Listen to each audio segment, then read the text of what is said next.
আসসালামু আলাইকুম, সবাইকে শুভ সকাল। কেমন আছেন সবাই? আশা করি সকলেই ভালো আছেন।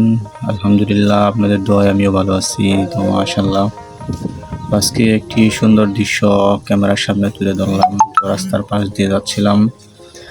আসলেই এই গ্রামের দৃশ্যগুলা অনেক সুন্দর লাগে। তো এগুলা সবাই কিন্তু অনুভব করতে পারে না, এবং কিছু কিছু জিনিস আছে ক্যামেরাতে তুলে ধরলে অনেক সুন্দর লাগে। তো আমি চেষ্টা করলাম এইগুলা তুলে ধরার জন্য। আর যারা গ্রামের দৃশ্য এবং সুন্দর সুন্দর গ্রাম দেখতে ভালোবাসেন, তারা অবশ্যই কমেন্ট করে যাবেন, ভিডিওটা লাইক করবেন, শেয়ার করবেন। ইনশাল্লাহ চেষ্টা করবো আগামীতে আরও ভালো ভালো সুন্দর সুন্দর গ্রাম দৃশ্যগুলো তুলে ধরার জন্য ক্যামেরাতে। তো সবাই ভালো থাকবেন, সবাই দেখতে থাকেন। এটা হলো আমাদের মেন রোড, যেখান দিয়ে আমরা আসলে যে কোনো প্রান্তে যাওয়া যায়।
অনেকদিন পরে দেখলাম